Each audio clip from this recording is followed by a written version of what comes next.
everything.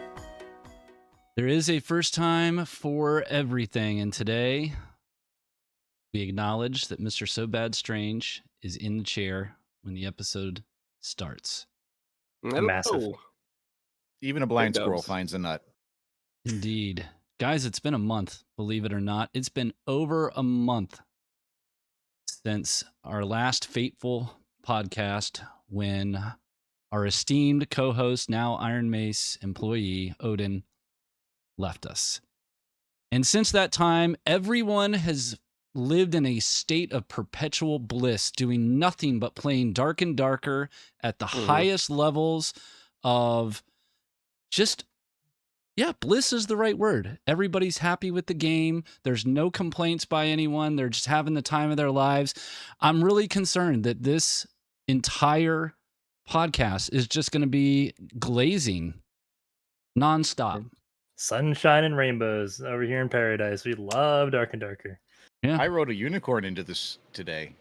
I do love Dark and Darker, just for the record, but it's probably the worst spot it's been in a long time. Maybe not right now, but the past month has been a very rough month for the game, and I'm sure we'll dive into it. And look, we can be honest. We don't talk about the game. It has been a fucking desert for content. All right, that's why we didn't podcast for a month. We were searching for water, and now the Oasis has arrived as a wipe. So wipe next week. Wipe hype. Hopefully done back. well. I'm sure we'll definitely talk about wipe hype and things we want to see and stuff. But there's a lot we have missed. I don't know where we should start. We missed a bunch of patches. I think some of them we don't have to talk about, but maybe the more recent ones, and maybe the public test server patch notes. Those are pretty interesting. We could maybe dive into those. I gotta pull those for up, today. actually. Yeah. That one's gonna be big, and then I think we can notes. go over the multiclassing, the failures and successes of multiclass briefly. Take us away, Arcane. Where should we start? Because there's a lot of water. Oh, man. Yeah, so if we rewind time about a month, what was the big topic of conversation? I think at the time, multiclassing was coming to an end, correct? Maybe Yes. that's the place to start. Now that we've had It wasn't out yet. It was on its way out. It was it hasn't. When our last podcast, they announced that multiclass was going away, but it hasn't ended yet.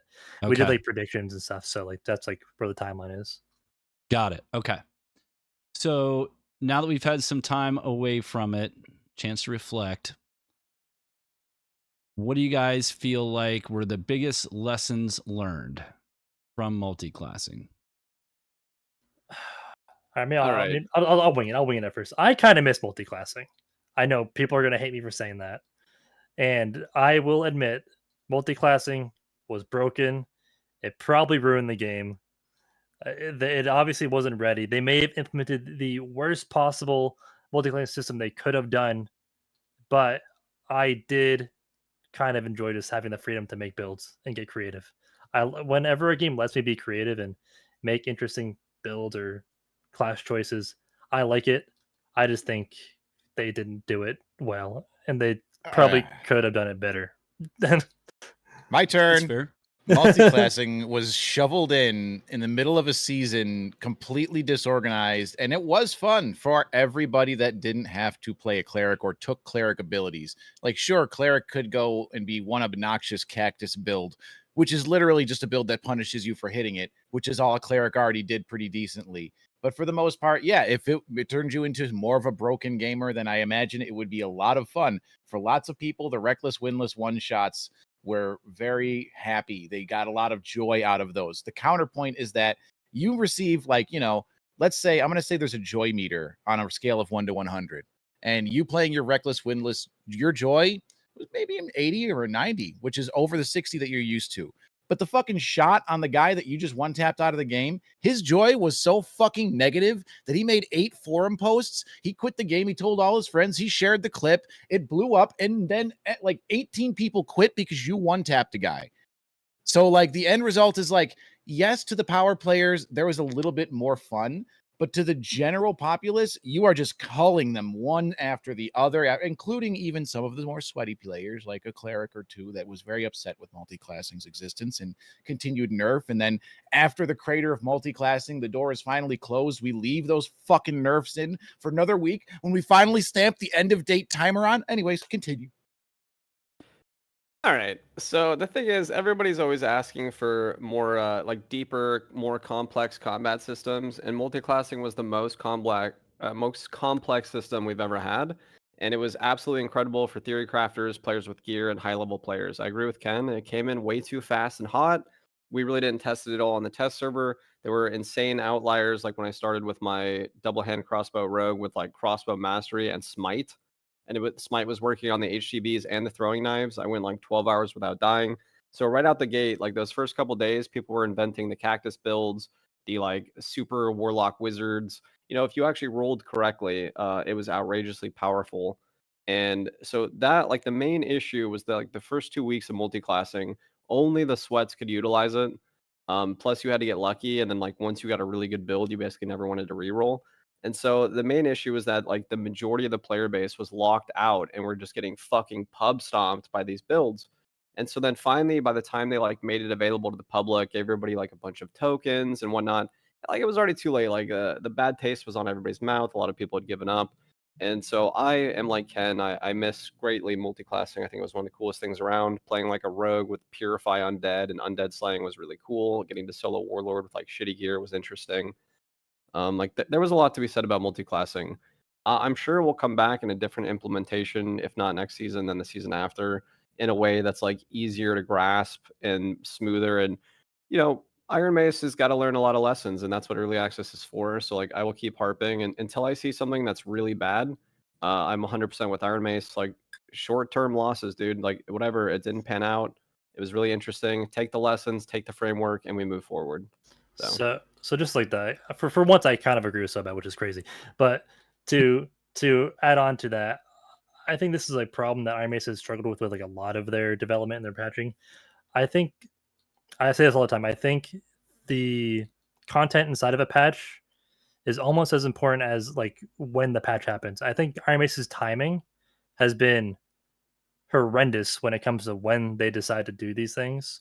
Like they decided to do multiclassing in the dead center of a season when people are grinding leaderboard. Like if they came out with multiclassing right now, leaderboard just ended. We have 7 days left of the season. If they put multiclassing in right now as an end of wipe event to test to get reps, that would be like the perfect time to try something like that. But they always end up putting these crazy game changing patches either like at the beginning of a season or like shoehorned into the middle, when really you should do your more experimental and like risky stuff towards the end after the competitive season is over. Mm-hmm.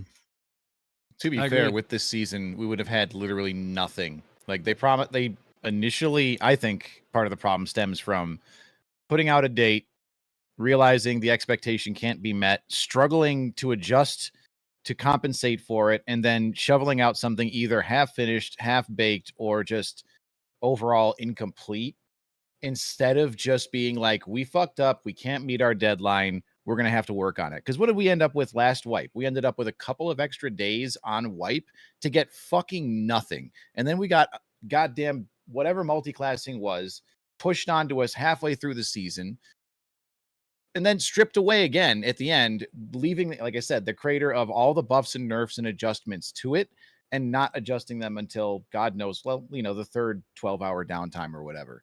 So it's like they overpromise and refuse to, I don't know if it's like some kind of pride thing, but they don't just step back and go, oops. Like when they do it, it seems like they do it in such like a sprinkle fashion. Like we gave them 24 more hours on wipe day for what? You know, like we pushed back wipe, probably going to end up doing it again this time. I'm just going to call that, or even leaderboard time would be, to be fair, they did put down like out of the last, 100 hours of game time that we've had, like 40 of it was fucking downtime. And that's already with like the clock ticking down every single moment. So we've had to reschedule events. It just seems like they need to peel back and say that we're not ready for these things in some format and work more on them. Just take a little break and maybe even relax a day or two, come back with a fresh head. Yep. I just feel like they're pushing themselves too hard. Well, like, yeah, that's a big part of it, I think, is that right now they are going Mach 12. They have, even though they've said we don't have like a true long-term product roadmap, they do have some short-term goals. And I think a lot of those, unsurprisingly, revolve around either the Epic Game Store or Steam. Another big part is, like you said, they have made promises. They're already late on those promises. So now they feel the need to rush stuff out before it's actually baked. And the consequence of that is that they end up shoving stuff in at the wrong time, as Ken has pointed out. But I think that they're doing that with the justification, one, we're late, and two, we know that not that they know, we expect, we hope that it'll be worth it. No matter what the pain is, no matter how much pushback we get, we hope that the juice is worth the squeeze, because even though we're going to release it unreleased or unfinished, even though we're going to put it in a suboptimal time in the season, we're going to make a lot of people angry. We're going to put our disclaimer up there, and we know people aren't going to read it, or if they do read it, they're going to forget, or if they do read it, they're just going to flat out disagree with it. We think that by the time June, July rolls around and the big payoff comes, that it will all have been worth it. What my hope is that we do get to have that conversation, that the payoff does happen, and we can say it was all worth it. Because right now, everything that you guys are saying, at least in my opinion, is spot on. And that was echoed throughout pretty much everywhere. It was Discord, it was Reddit, it was every YouTube video I watched. The most reasonable people out there, the biggest Iron Mace homers out there, are all kind of saying the same thing. So yeah, I don't want to belabor multiclassing too much, because I think we've beaten this dead horse. But yeah, you guys rehashed the most important points, and I just hope that we get to have this conversation one more time and say, man, now that subclassing is here, it was all worth it. They collected the data they need, and not everybody can have Sprint and Savage Roar, and classes still have identity, and they released it at the right time. And man, it sucked the last time, but if it got us to here, maybe it was all worth it. Yeah, just one more point just on like the multi-classing is like, when we did play it was a mess, right? But when I was playing it, I was like, they have the right ingredients. It's just not the right meal. It's not assorted correctly. It's not ready for the product, but like there is a lot of fun and enjoyment in that idea, and they just kind of got to figure it out. Like I said, they should have stripped away all of that multi-classing idea, and they gave it to they gave it to us in a weird state. They should have stripped it down to the very bare. No, you don't pick a fighter or a warlock or a wizard. You literally just have stat template, ability page, and just fucking grab what you want and build what you want. They gave us kind of this like half stripped down banana where you can get some of the good parts of it, but you got to keep peeling to get to anything else. And it didn't feel like a lot of classes were balanced properly in that light. For example, again, cleric's base stat allocation is trash. So most people would go for a different base stat, which means, again, nobody was really picking it up. But part of the problem with what you were saying is that they got all the data they needed, but I still think at the very core, with the way the timeline has been struggling, that they're not getting 100%. I don't want to call it like pure data. I want to say that they're getting tainted information, because what you guys were saying is true. I think multi-classing could have been really, really well received, but there's so much that fell out of place while they were trying to staple it all together on the whiteboard there that we won't really know what it's supposed to be like. We got the mid-season I introduced multi-classing system. They scrambled to balance. While they're working on that, they're taking data that, in my opinion, wasn't, like I said, it wasn't really the ideal data to get from the situation. All they could do was like buffs, nerfs, slight adjustments, but at the core of it, the entire community wasn't really on board with it. There was a big split down the middle. The fact that they pushed it out in the middle of the season. So I don't know if they're really getting the right information, and what they're going to do with it, I'm interested to see, because they need to do something fast. I will say, though, it's been fun. Sorry. It's been fun just playing with classes again. Sorry. Can you continue? No, like the thing is, if they didn't give us multi-classing, last season would have had nothing, and it was like a 4-month season. So plus it clearly, Like I think one of the main takeaways we can have from it, not even like considering multiclassing as a system, just the idea that if they release something, there was like 25,000 in the dungeon again, like the day multiclassing came out. So people want to play and they want to come back. And to me, that shows that like the meat and the bones of the game are as good as they ever are. And in fact, they've been refined. It's just like a slow refinement process. And so coming up to the next wipe, especially if they've actually figured out, like you said, that we had like 50 hours of downtime, but I've always been of the mindset that I'd rather devs take the game down and then just do stuff. Like I'm surprised more games don't just go offline for like 2 days and the devs be like, look guys, we're gonna work like really hard on this, like give us 2 days. And so for them to come back and be like, all right, like we fucked up, but now like the framework is finished for like backpacks and quivers and like whatever the hell else they've been doing, making sure the code is like tight and refined. That makes me happy going into the 7th, and I'm sure we're gonna have, like I think we can all agree, on the 7th, if we get, like, an Epic Games release and a marketing campaign plus Summer Games Festival, like, there's no way there's not gonna be an influx of a bunch of new players, and at its core, Dark and Darker is as good, if not better than it was. It's just most of us have been playing so long, like, we, like, want more and we expect a bit more, but, like, the core gameplay is good enough for, like, a bunch of new players to come in and have fun, right? It's like the 7th, even if we don't get a bunch of content, which I think we will, especially looking at, like, what's coming out on the test server today, the 7th should be huge, right? Yeah, and no matter like, regardless of all the mistakes Iron Mace makes or like whatever bad patches they do this season, I'm like whenever I hear a new season coming out, I'm always excited. I'm like, oh, Yeah. the 7th. I can't wait to like log into the 7th and see what they fucked up this time. I am excited to get in there. That's the other thing too, is you were talking about, I wish more companies would take the game down. Josh, that's putting out fires. What you're describing is they're putting out a fire. All right. Like other companies are still working on all of those things. They're just not actively burning at the exact moment they're doing it. You know what I mean? Yeah, but Like, most of those companies leave problems, like the fire fucking rages and then you rage about it. Like I can think of so many games where I'm like, how the fuck is this still in the game? Like it's been 2 weeks, dude. And so at least Iron Mace is like, oh shit, like there's a fire. Let's actually get the fire crew in here. Let's put the shit out and make sure it's like done. Like most of those, like I understand said, they just don't take the servers offline for the entirety of it. Like they work on it, but it's a behind the scenes thing. Like Iron Mace literally had no choice because there was such a big dumpster fire of an experience. Like between the pickpocketing and everything, like I'm not trying to bash them. I'm just trying to say like other companies handle it different ways. I mean, we both played L2R where they'd say it's a 2-hour downtime followed by a fucking 16-hour downtime. Like just tell us it's going to be 24 hours and then come back with the 16 and everyone's way happier. You can't just give them the stick and then give them another stick. Just make it easier on everybody. Oh, it's going to be a 24 hours and you're up in 12. Great. Everybody wins. Yeah, they could have handled it better. I mean, we're talking about the 12-hour or the 24-hour downtime last Saturday. It was rough because that one or the other 12-hour downtime or the. Good point. It's a good point. Yeah, you have to specify the quality. It's just something that, and I understand. Like I wanted to play the game too, but they gotta fix it. They do need to do their work, and that's fine. I want the best game by the 7th, no matter if they had to take it down for the next 7 days. I don't care. I want them to fix it up. Make it the prettiest it can be. I think we beat that horse to death. Yeah, it's indeed. Kill it again. Test notes. So, Josh, you mentioned the test server. Let's talk a little bit about some of the cool things that they just put out today. What everyone latched onto right away was the lantern shield. You want to tell people about that? Yeah, the lantern shield, not only is it functionally amazing, but it also looks insane.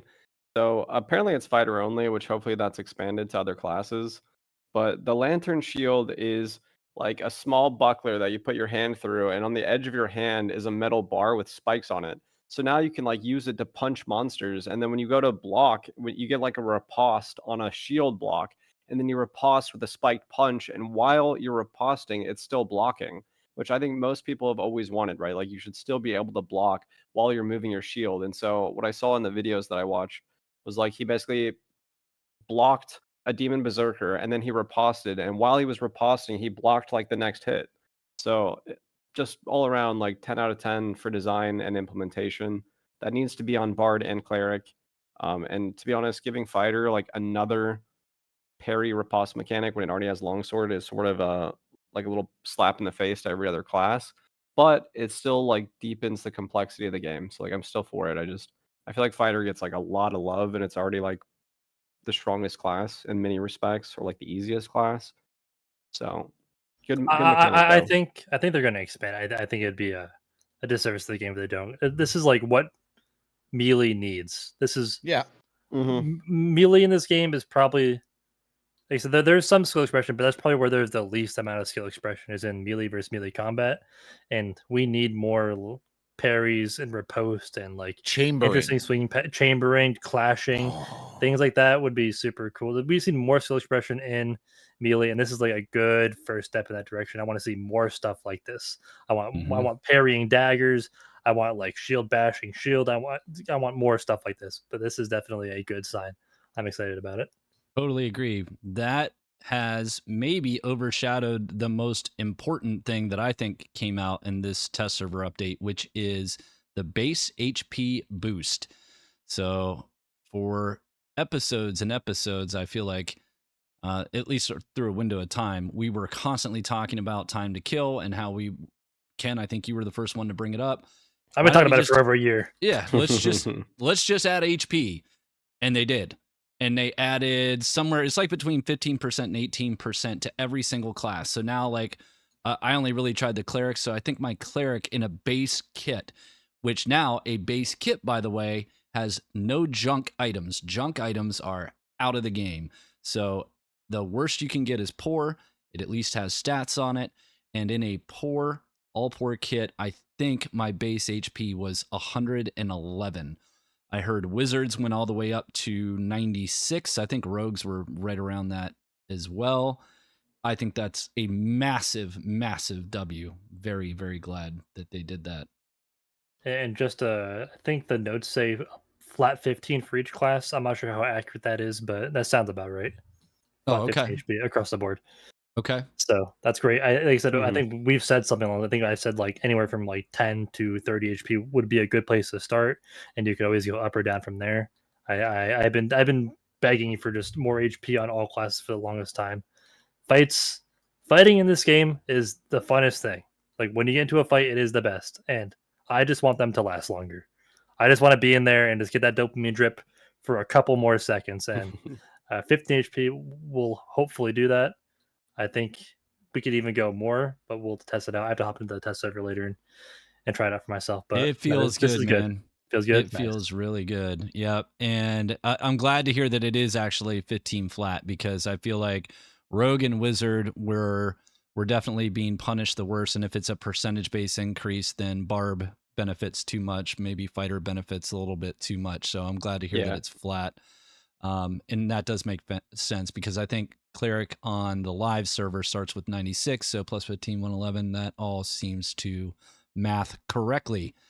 The other thing they did, which is another huge W, they're addressing in my opinion, one of the two biggest issues, or the two biggest issues: HP for time to kill, and then speed.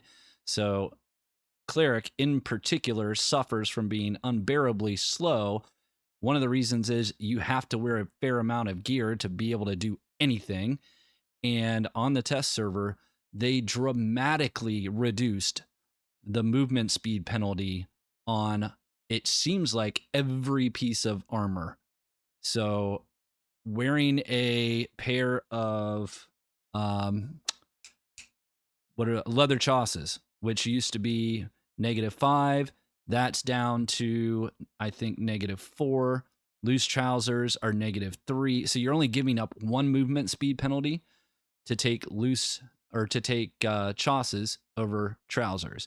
And I think it's the same for leather and a lot of the other pant options out there. I think the plate pants, which were the heaviest, is now only -9 movement speed reduction. So across the board, when I logged into the test server, it felt insanely good to drop in with a base kit cleric and have like 296 or 298 move speed, which I know for most other classes that sounds disgusting, but for a cleric, that's the dream before you put on a piece. Yeah, before you put on a piece of gear that does something for you. And I took a hit that I shouldn't have taken, but got chunked in the face by a Thanos, and it didn't chunk me for over half my health because I had the extra HP. So just those two things, man. I really hope that everything that's on the test server now is exactly what they want to push, or part of it. Plus, they've reduced true damage, so overall the TTK should be decreasing. And if everybody has 15 more health and there's like 33% less true damage available, then decrease.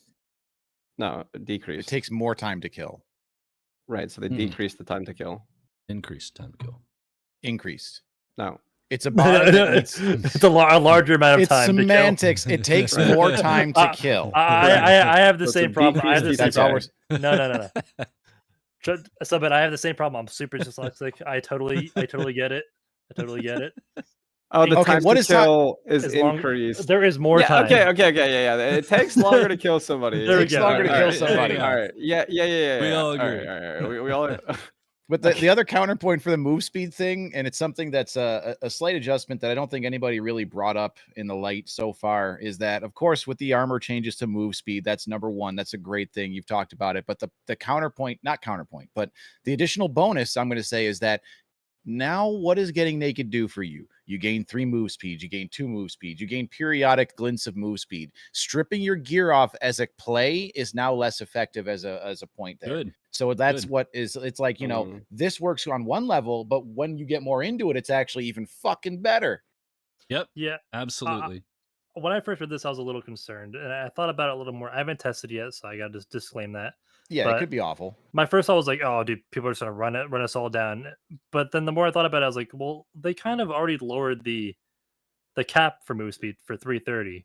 So if we're all just kind of getting closer to that, movement is overall just going to be more normalized, and we're going to all be closer together.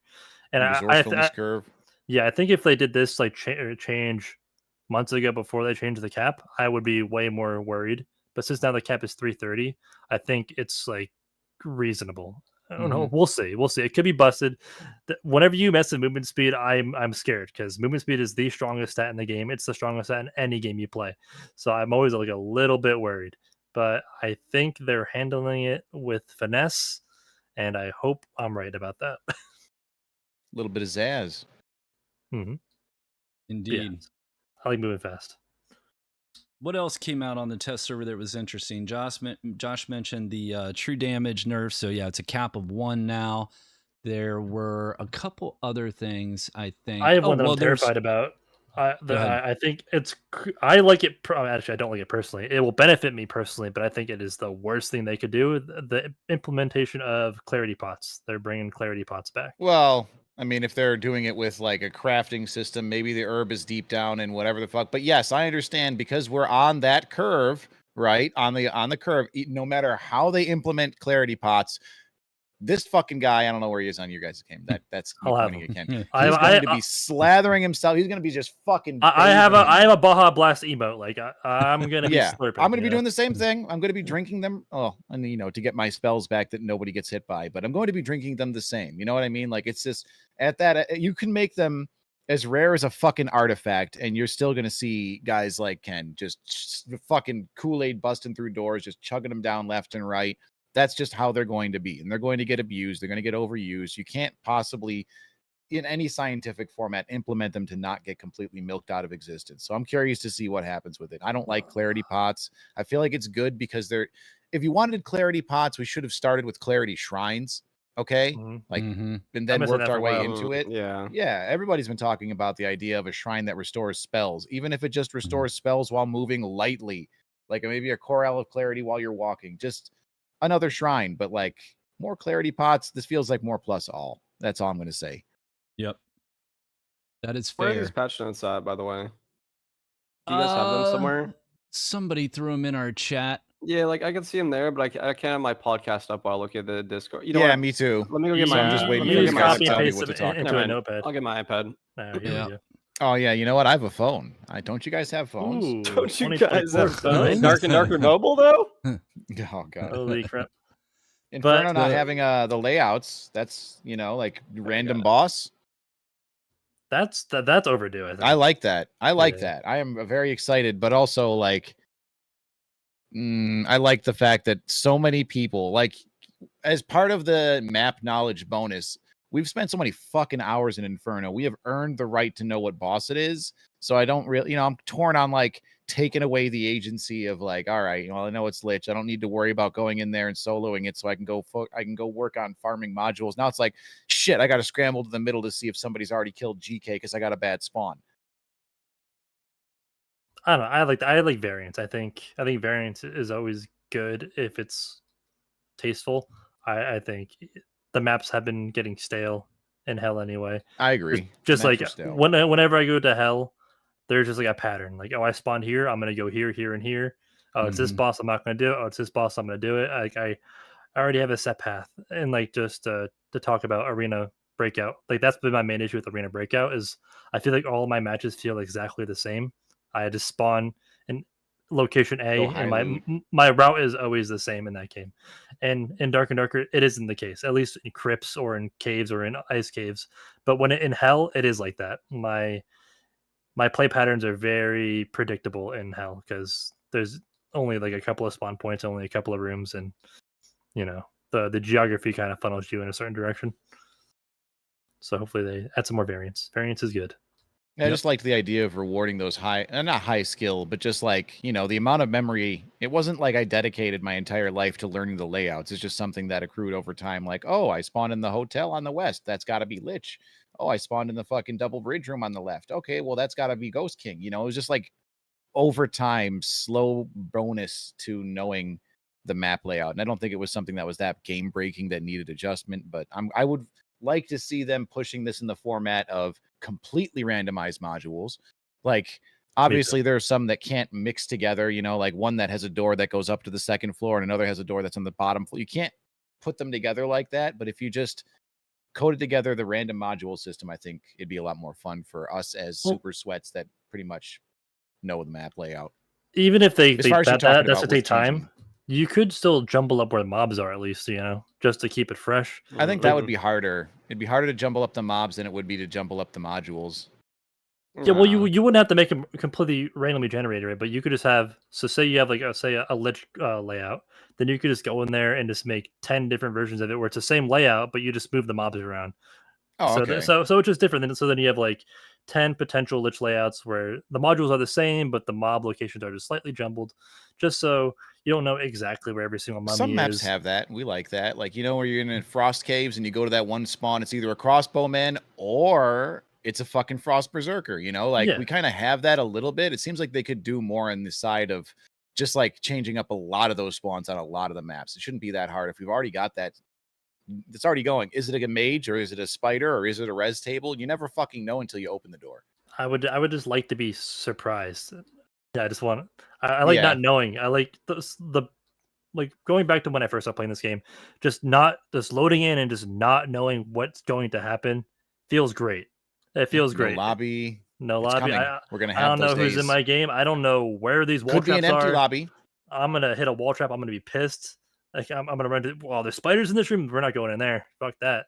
Like I not knowing is good. And if you could have any way to have RNG elements to jumble up mobs, jumble up bosses, jumble up modules, I think that would be good. I think that's what they want. It's a very ambitious thing to do, and it's very hard to do. And I'm not rushing them by any means. But this is a good step. 1Q would be nice, but you can't really balance it around that with the change of mobbing and the types of monsters in there. I feel like if you're focusing on things like undead slaying and then you queue into 1Q, you know what I mean? If you got goblin caves, well, you got a brick of a talent. So I don't know if like 1Q would be better, but I do miss there being just one instant queue, no MMR, drop up sin together, never know what you're going to get. It could be the sweatiest sweat lords. You don't know if your lobby's full or empty. You don't know what fucking map you get. Like, I agree. I like those aspects of just learn as you go. And it's not something that like you as we're very sweaty players, but it's not something that you're ever going to get, you get better at it, but you're never going to perfect the art. You're never going to be able to min-max your perfect path because you never know what spawn you're going to get on what map and how many players are going to be in there. Yeah, like I said, I think the quest and all that and like the perks kind of, like you said, kind of make that difficult. But I really do wish it was just I could just I could log into Dark and Darker, hit the play button, and it could be any map. It could be Ice Caves, it could be Crypts 1, 2, or 3. It could be the Gobbo Caves. Hell, it could be Hell for all I care. I just want variance in my life.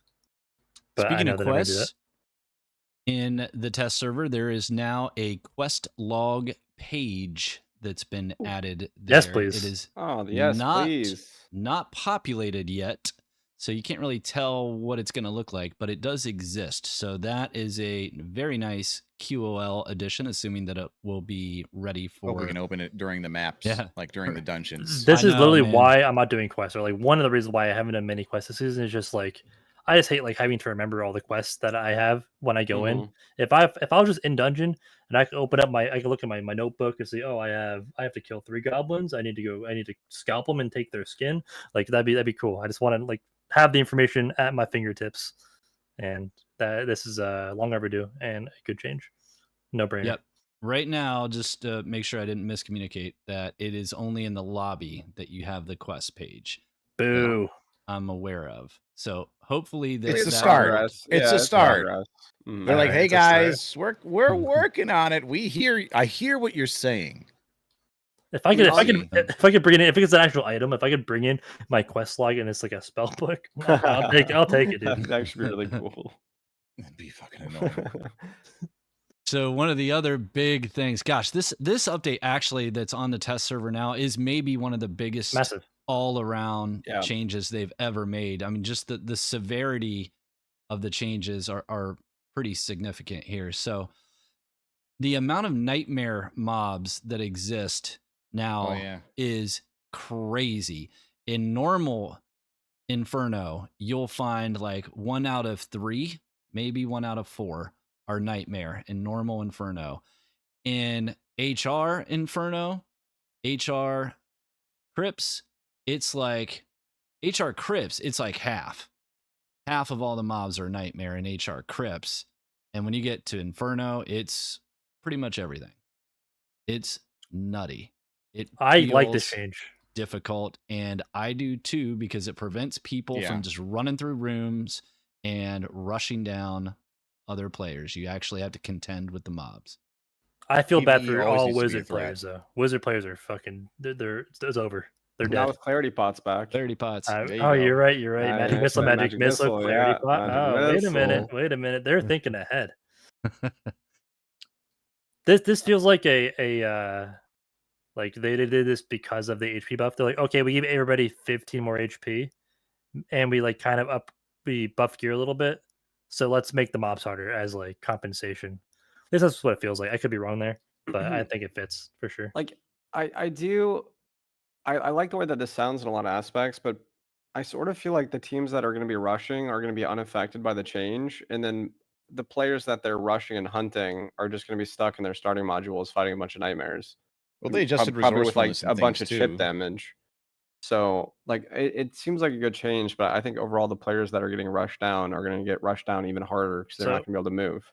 So this change, like you need to have another change on top of it. Like the biggest problem with spawn rushing has always been the ability to open doors before mobs can get to you. Like certain classes, rogues, rangers, bards, they can open doors very fast. They can open them before mobs that are following them could get to them and punish them for trying to open the door. Like that's always been the problem. So either you have to make it so doors open slower for everybody, or the mobs are on you before you get to open the door. And I think nightmare mobs are a lot faster, so maybe that'll help. But I do think they should make opening doors slower. Or maybe like the first time a door is open, it takes a lot longer. Sure, so like that way you actually have to like kind of partially clear your modules. That's a great idea, actually. Yep.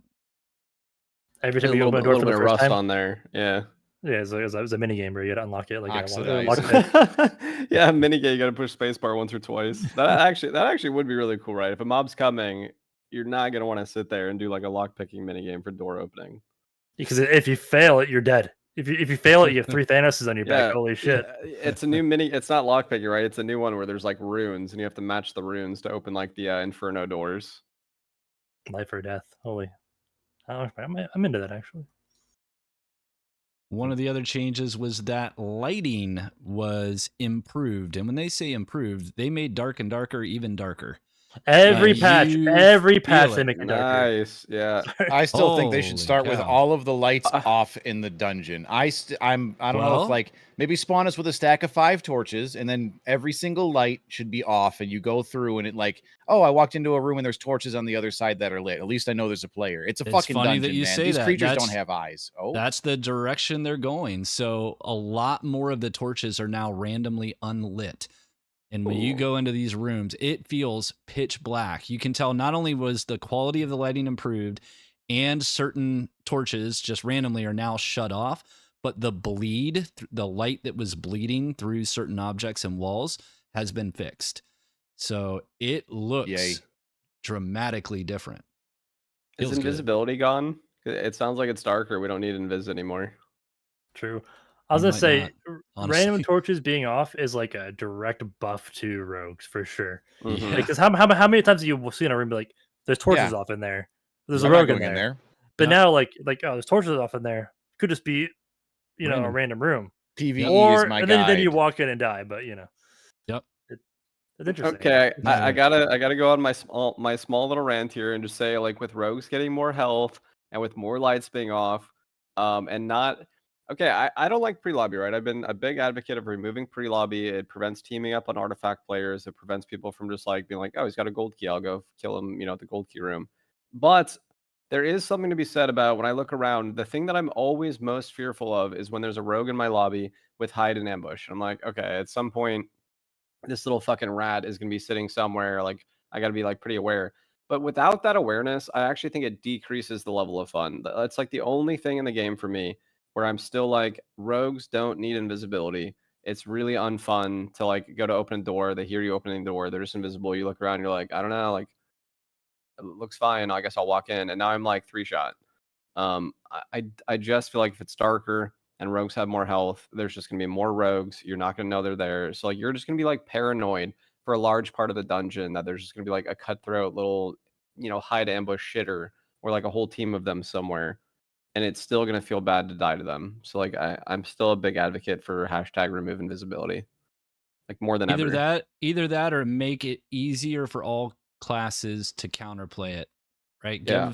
Give a global item that's going to allow basically the light orb lantern, effect. the Yeah, the lantern. lantern Yeah, would work. lantern, Yeah, lantern oil reveals lamp, yeah. invis. Sure.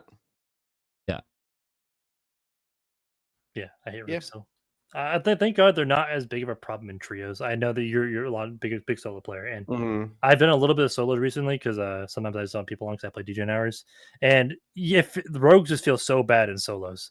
Like I would just be playing the game, having the time of my life, killing mobs, taking some fun fights, and then I run to a rogue. I'm like, all right, well that runs over. Nothing Yeah. I could have did. I just I guess I couldn't just use my can't eyes. walk. Yeah, Yeah. you didn't make any noise. I couldn't see him with my eyes. There was no signs. I was in the wrong place. I was playing the game. That's my bad. My And mistake. it's like when I show a clip on Reddit of like me walking into a room and then they're just like on top of me and I'm dead and people are like, the mobs were dead, you shouldn't have gone in that room." And I'm like, are you playing a different dungeon than me? Like all the mobs are always dead. There's 8 players in Goblin. Like that shit dies quick. I don't like that. That can't be the answer. Like I guess I'll just sit in the module I spawned in case they like a rogue Yeah, is somewhere. just My a answer- rogue player on Reddit, just like idiot. There was dead mobs. Obviously, that's a rogue. Like when in reality, 9 times out of 10, when you see the dead mobs, you're like, oh, I'm gonna chase down this barbarian. I'm gonna find his Yeah. sword path, and go play the video game. I just let the swarm just clean it out. Oh, is there a rogue in this room? I'm gonna AFK for 5 minutes until that circle cleanses it for me. There's no more swarm, dude. Not yet. When that happens, then what? Oh, we haven't talked about that, have we? Yeah, I forgot about that actually, because that's not in the patch notes, It's right? not really That's a not thing implemented yet. It's But just they said it will be a thing. It's unofficially Yeah. announced, right? So Yeah. just Mhm. to do context of chat, they are talking about completely removing the swarm in crypts and in goblin caves and making it similar to the ice caves. And I just want to lead and just say that I'm a huge fan of this. I'm Mhm. not going to talk too much on it. I'm going to give you guys a chance to go to ramble because I've been talking a lot. But overall, how do we feel about that? Maybe let's start with Arcane. Simple, good, great, Good? Yeah. I don't think it really. I don't think anyone on this podcast or any other one that I've watched has disagreed with that point. Yeah, I think it's great. Ice Caves feels good. The way it is, static extracts there feel fair. And even after playing it for weeks and weeks and weeks, there were still times where I got too greedy. I stayed in too long and I underestimated the penalty you get from the ice storm. And that every once in a while would cost me my life. So that mechanic is still interesting and it's still a threat at the end. So I dig it.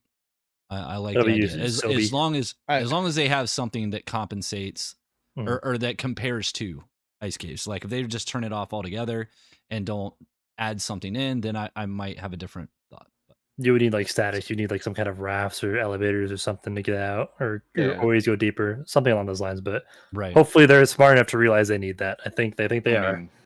What are we gonna do with portals now? You're never gonna know where a portal spawns because there's no ring to guide it. But maybe they just keep spawning in the get rid of portals. Get rid of them. We don't need them anymore. It'd be cool to see them get rid of portals. Yeah. I think Ice Cave is a really, really fun map. In the I don't really like Ice Cave, but like the map itself is interesting and different, and the ways to escape are well thought out. So if you get rid of the BR circle, I'm okay with getting rid of portals for sure, because we already have a bunch of crypt ups, like static exits and static downs, and so I'm mostly fine with that idea. And then when I think about Goblin, like I like the BR circle because it forces like a lot of combat encounters and like interesting sort of final match, like 2 minutes. But mostly like it can go. And like I mentioned earlier when I was playing Goblin, if you don't have the circle, like you have this straight line in Goblin from Cyclops to Quad Elevator to Troll with like the one static extract that's always camped. And so all the fights will still happen in those areas. Getting rid of the circle just helps people enjoy the dungeon crawler aspect and like go to like offbeat modules and just hang out there if they just want to like get loot and get experience or whatever. So I think it's a good idea. Yeah, I love no BR circle.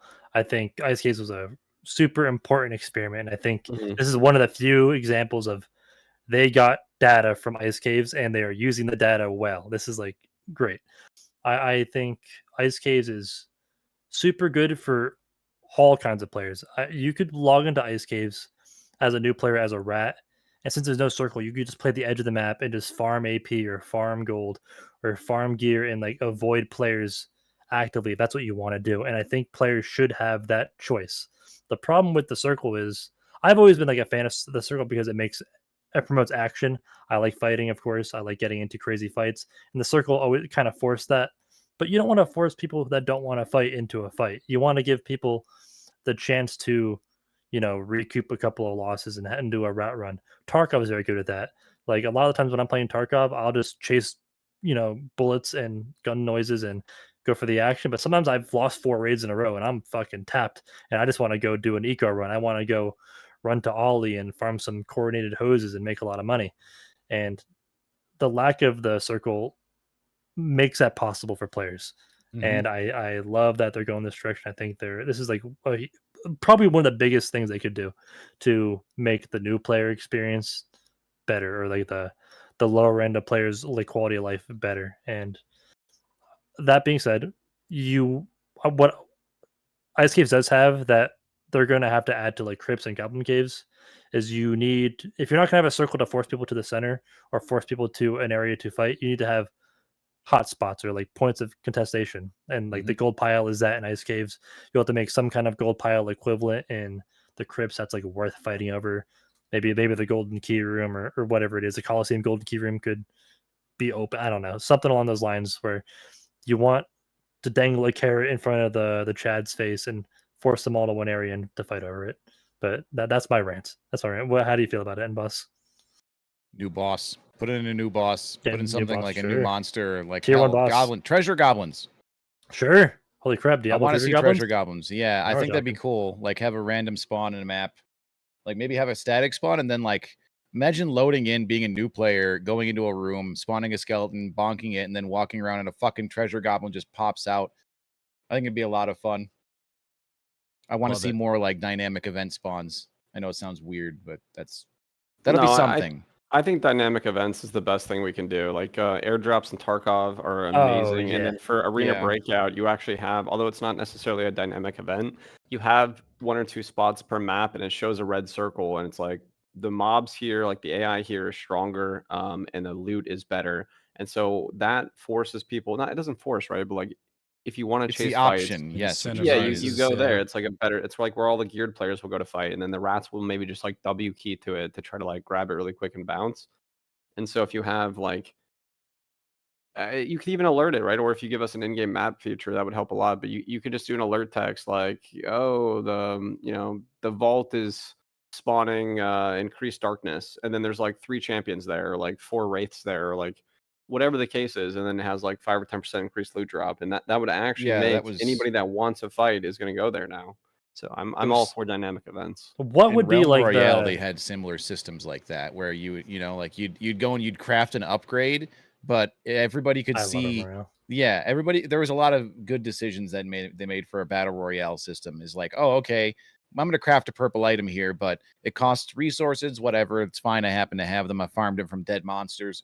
But the actual event itself would cause there to be like a beam of light and smoke coming from the forge that everybody could see. It wasn't like a mini map thing. You'd have to know what you're looking for, but if you paid attention, you could go and engage people that were actively crafting upgrades. There was the risk versus reward of being in that lobby and utilizing that forge. Like, there's a lot of cool stuff that was not necessarily dynamic, but an event for players to activate, to create those situations. Like he's saying, with like the red zone and extra strong monsters.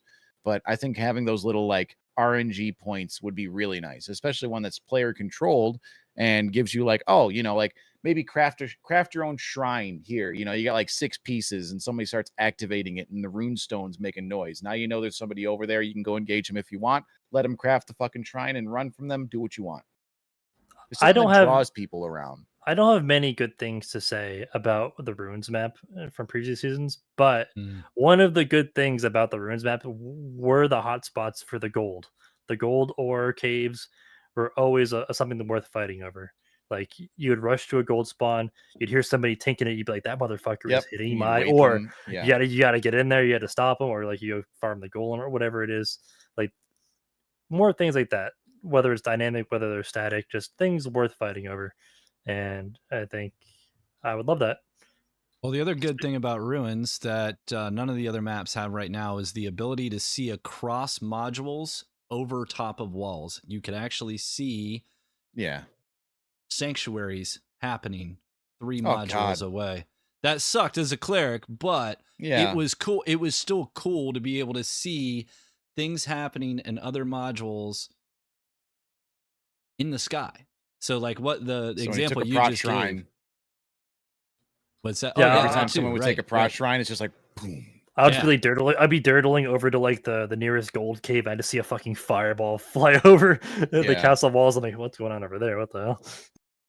Stay away from that. Yeah, that was one of the cooler parts. I hope Ruins is coming back soon. I don't have any suspicion one way or the other, I guess, whether or not it's coming June 7th. I don't know that it's happening. You did mention ore, though, Ken. Back. There's new ore. Yeah, there's a new frost stone ore and powders and ingots and stuff.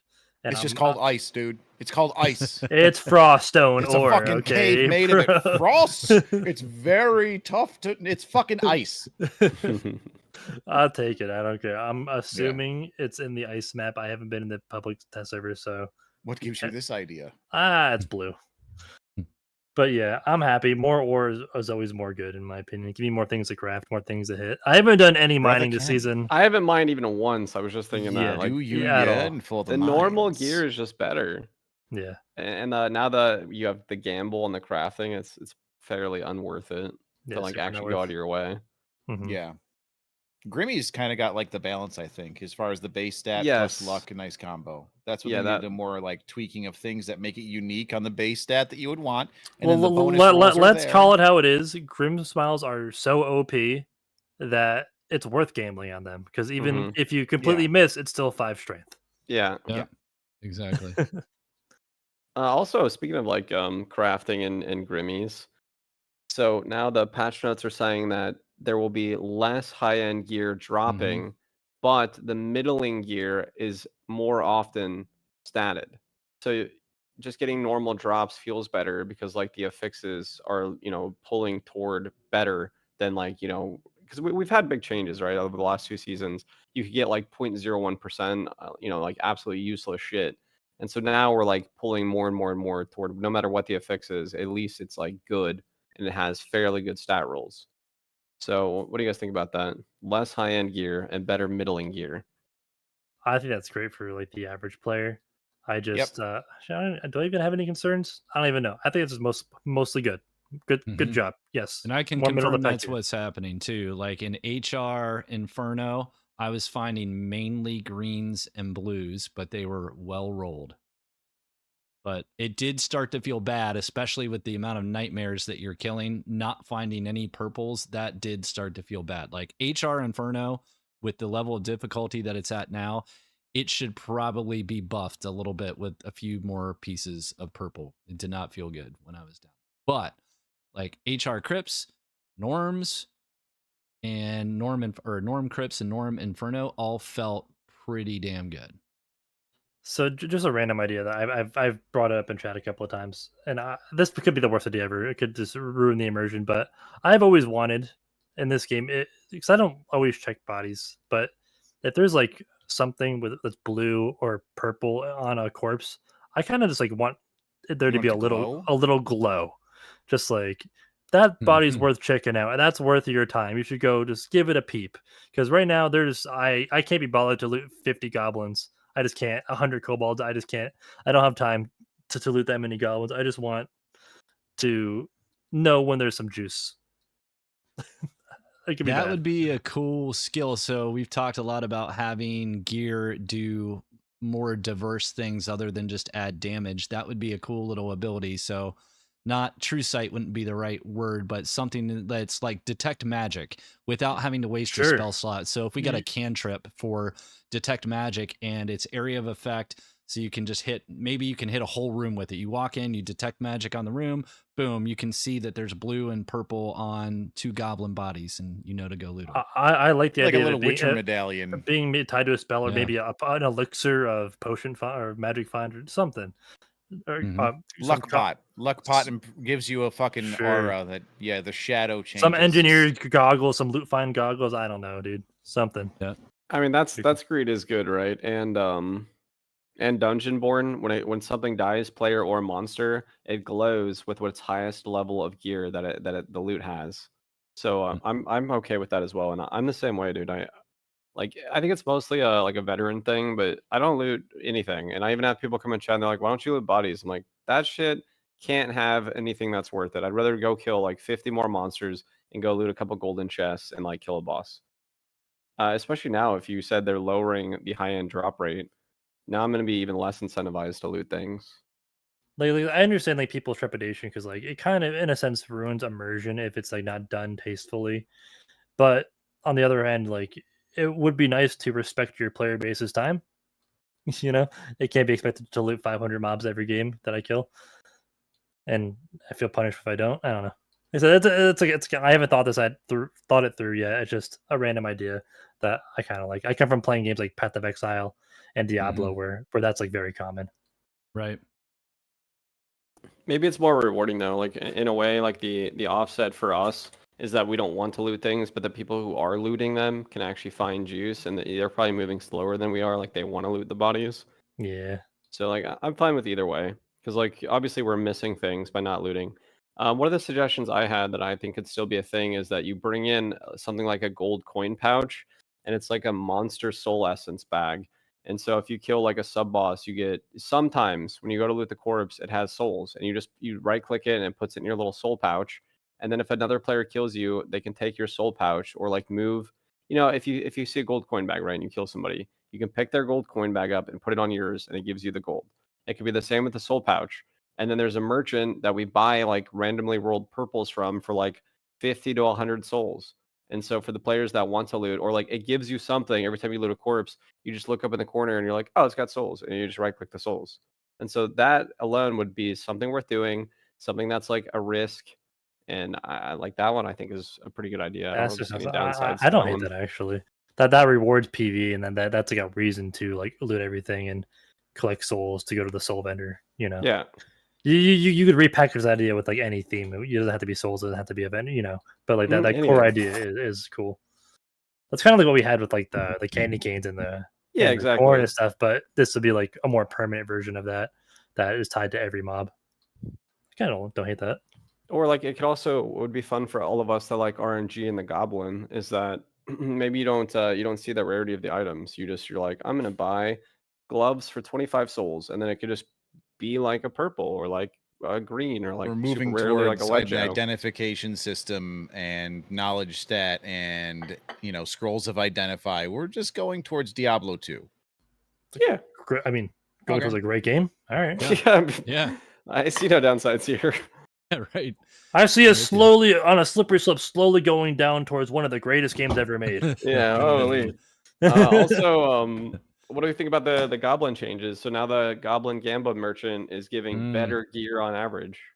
It always should have been, especially considering you're already random rolling the stats from the main vendor, but with a guarantee of quality. So yeah, I feel like that's totally fine to just, if I can spend 150 or 200 gold to get a purple longsword with random rolls, or I can spend 100 gold at the Goblin vendor to see maybe I'll get a blue, maybe I get a purple, who knows?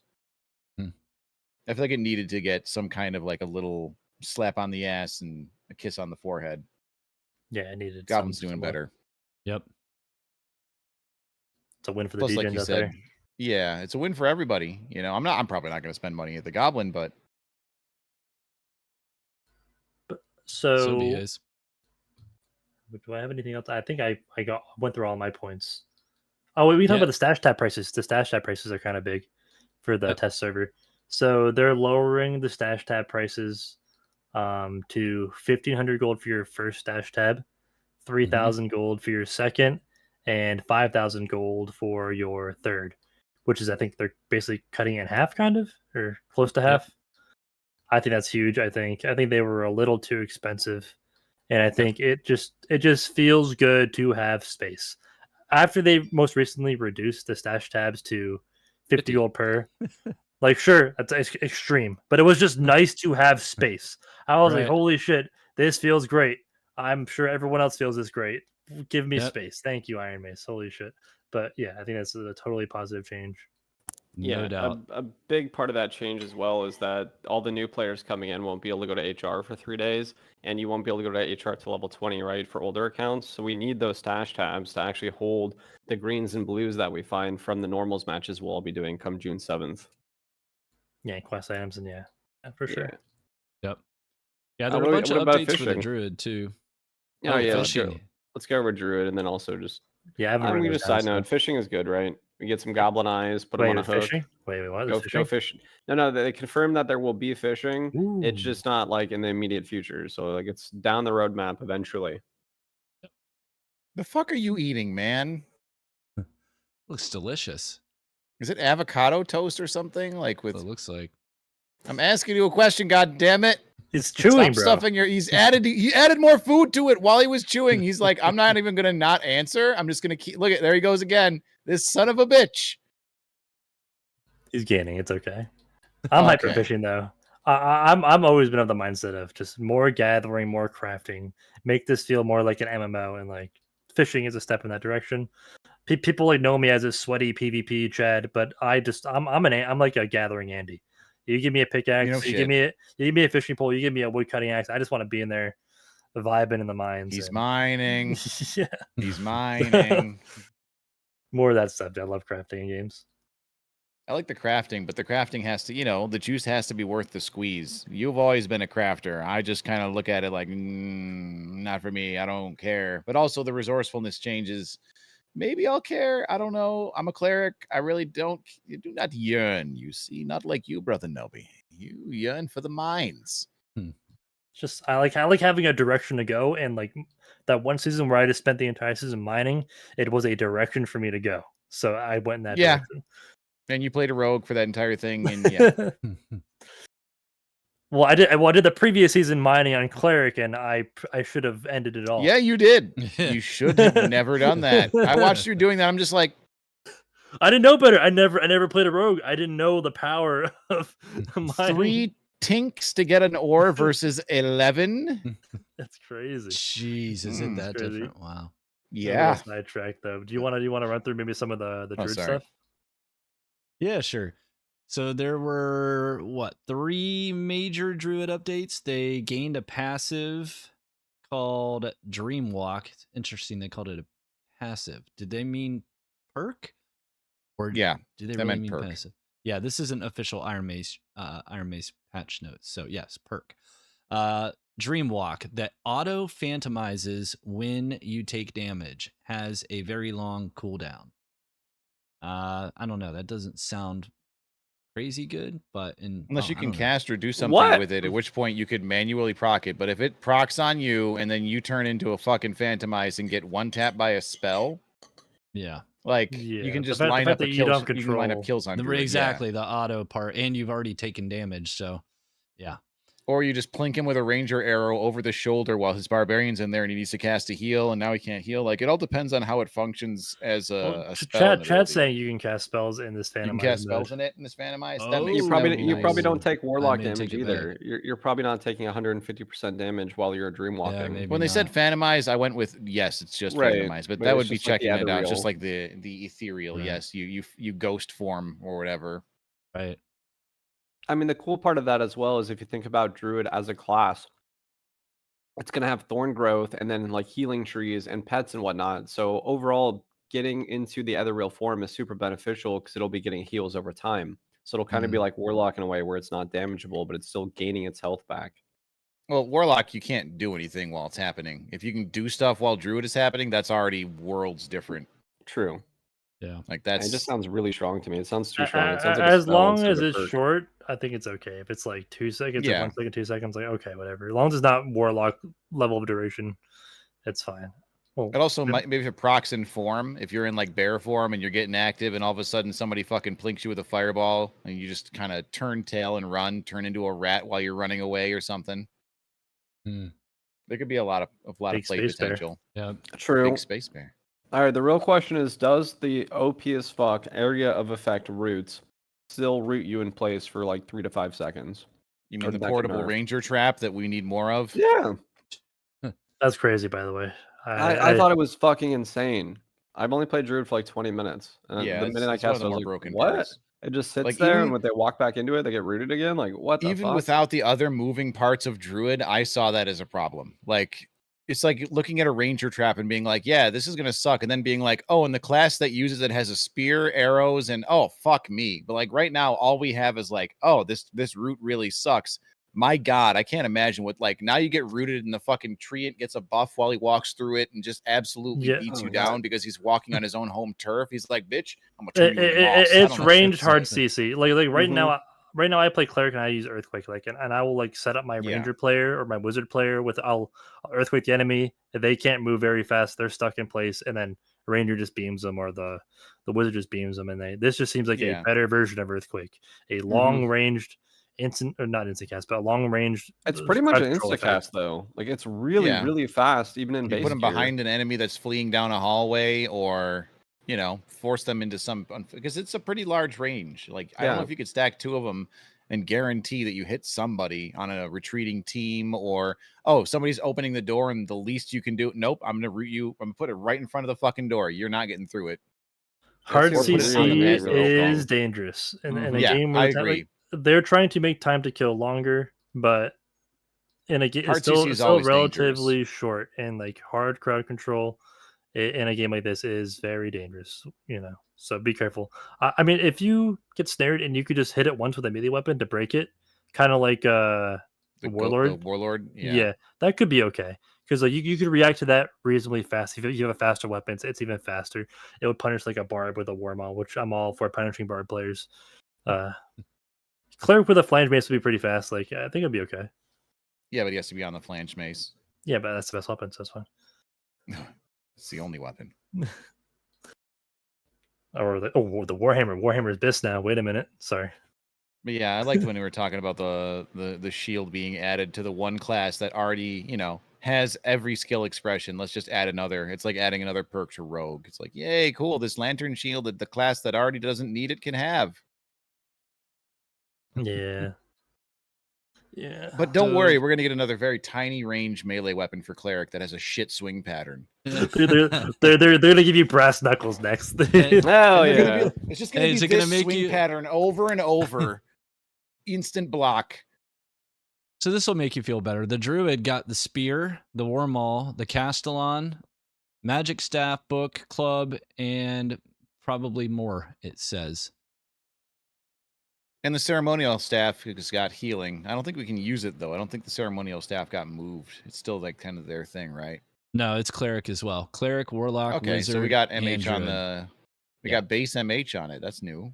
That's cool. I like that a lot, actually. I wonder why they haven't done that one before. Well, like at all. Better late than never. Yep. How much MH is it? Is it like the occultist gear, like where it's one like on the a shit? shitload? One on the poor, so I guess That mean it's I like imagine it 5 on scales Epic? up. Yeah, one per. It's probably 5 on Epic, like a hat. I'm saying 6 on unique, so maybe 4 on epic, 5 on legendary. Yeah. Maybe I'm around there. Estimating. I mean, that's a lot of MH. That's Now still we're fine. kind of getting back into buff ball territory a little bit. Well, Yeah, but the MH is still, it's all overhealing at that point. the thing. Yeah, like it's the not bad. magic healing has never been the problem with buff ball. Like Yeah. a lot of the trio comps will run like a cleric or potentially a druid. The problem with buff ball has always been barbarians having too much HP and then getting crazy buffed by the barb or crazy buffed by the wizard. The cleric's just like there to put a band-aid on the mistakes you make. Yeah. You should not need the cleric. The cleric is just there as a, okay, we're getting third partied. All right, go in again and do the exact same thing you just did, as if nothing ever. Literally, the happened. strongest iteration of buff ball in trios doesn't even play cleric. You play bard, wizard, barbarian. That's like the strongest team. The BBC. So, yeah. But I'm not going to go on the buff ball rant. We do that every week. Yeah, I mean, overall the changes seem really nice though. A lot of And more interesting health. things, more health, more map, more monsters, more drops. Druid looks like it's actually going to come out on the 7th. I would wager. That would be sweet.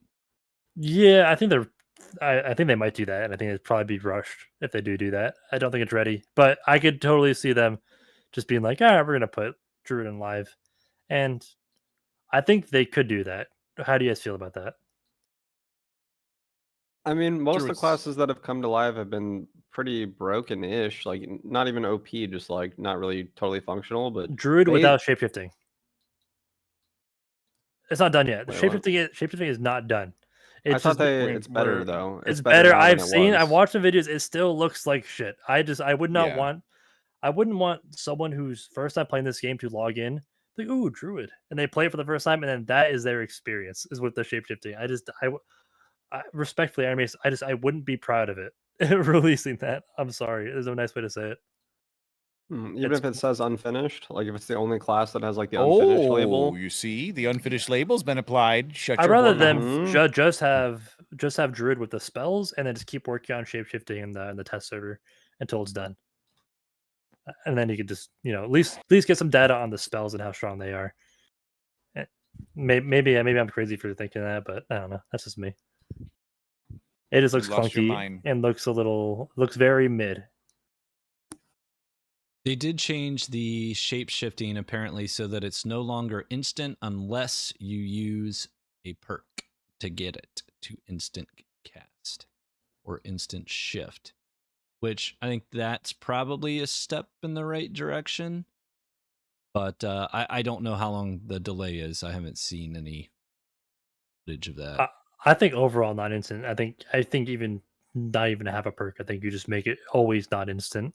I think when I was playing Druid last time I played this test server, just being able to go from bear to chicken to rat to chicken to bear to jaguar instantly, it felt weird. It just felt weird. It looked weird to watch somebody do it. It felt weird to do it. I felt like you should definitely just have like a small charge up time to swap between forms. I think it would make way more sense. Agreed. That was a lot. I concur. He concurs. Holy crap. That was an hour just on the test server. All right. Where do you want to go from here? Big changes. The Knights program, something that might be near and dear to several parts here. So Bad Strange has already been approved as a full-on Knight. Congratulations, sir.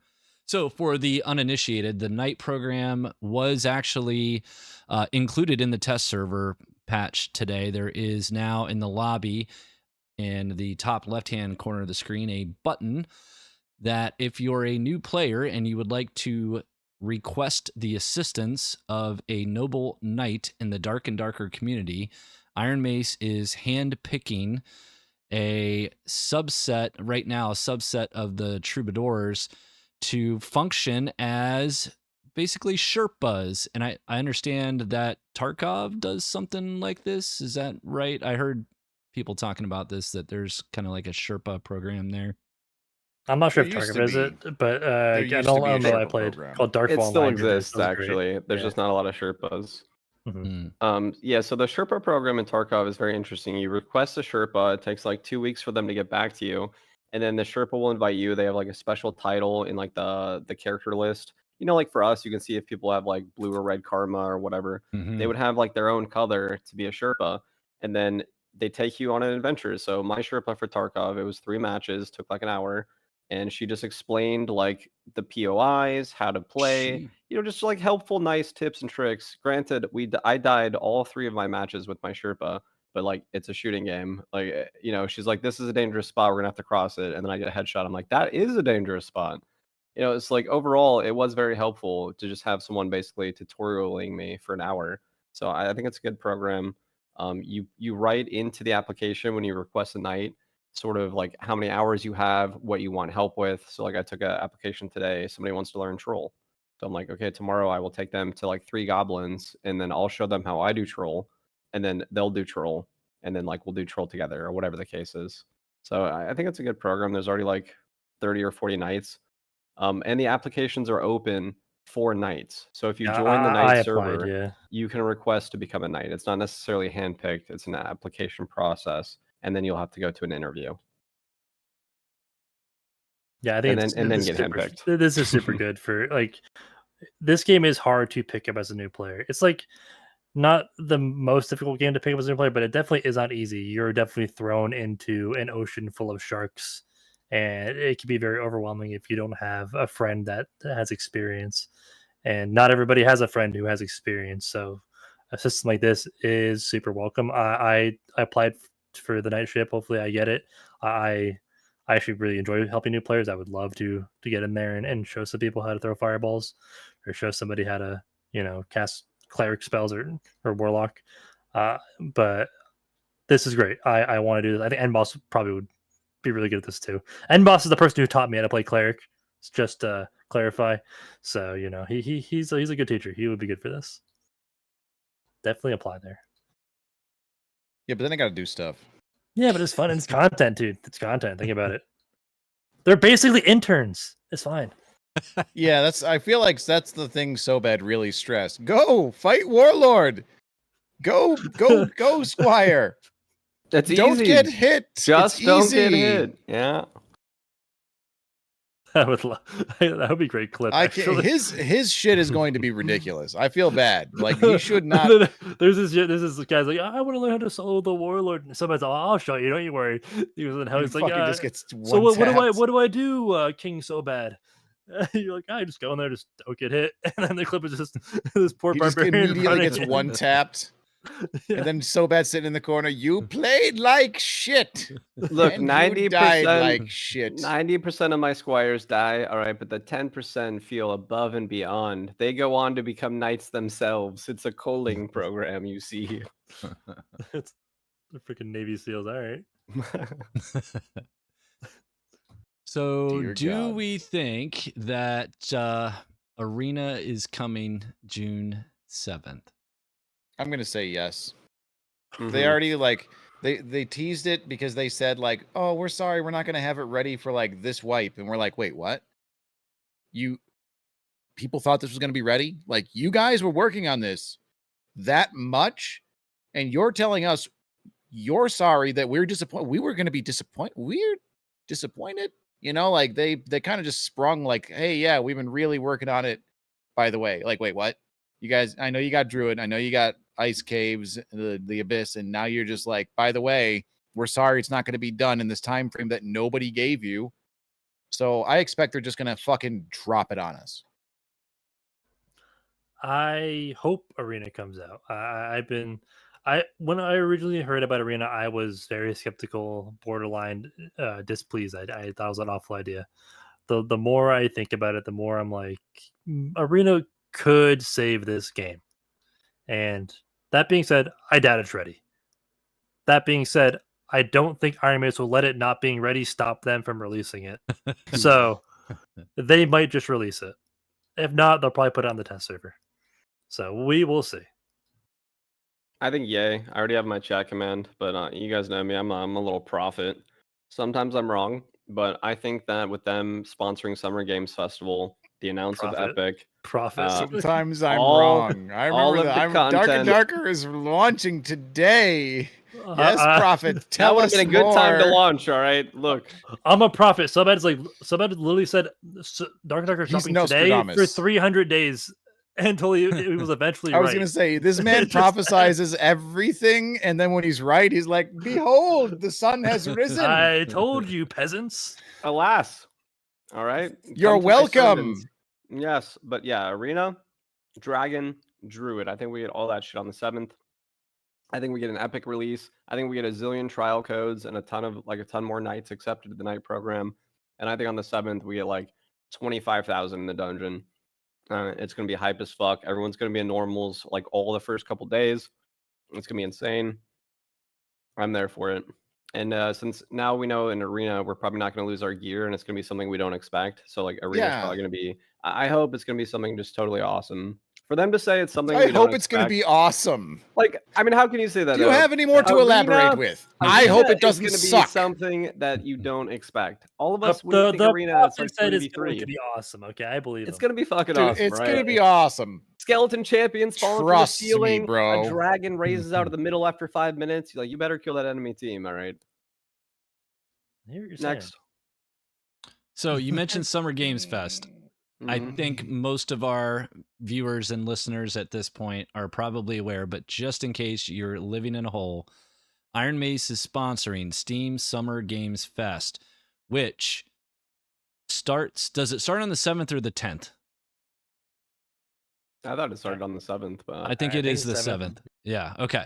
So it starts on the 7th, which means I think it ends on the 10th then. It's relatively short. Iron Mace is a sponsor. Do we think there is any shot that they drop on Steam a playable either demo or full version, perhaps, of the game? Is there any shot? Or do we think it's just Epic? What say you?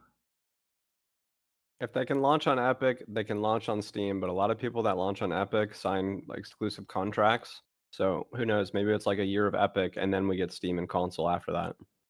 That would be my guess. But I mean, if you get Steam and Epic, the player base is going to be huge. I think I would guess they're going to do an exclusivity contract. That's usually what they do, which means we get 2 big releases at 2 different times. So that actually is probably a good thing. I think releasing, if they chose to do Epic and Steam at the same time, that probably would be bad. I think it would be better to go with one and then do another one later, X amount of months down the line. So, yeah. That being said, I have no idea. I've stopped trying to predict what Iron Mace is going to do. It leaves me feeling silly because I'm always wrong. I'm always wrong. I'm never right. See? I'm not like so bad. I'm just not never always right. I'm Like always right Prophet. eventually. Yeah, I'm just always right. I wish I was that optimistic. Holy shit. Jesus. Must be so nice being you.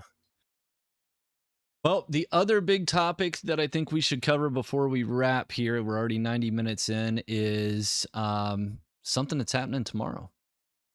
It is the biggest ever Dark and Darker tournament that I'm aware of, I think, prize pool wise. Maybe I'm wrong. If there is one. It is. 3K Yeah, is okay. the highest. Yeah, $3,000 for the Seriously Soapy tournament tomorrow, which is going to have 2 sessions, one from 10 a.m.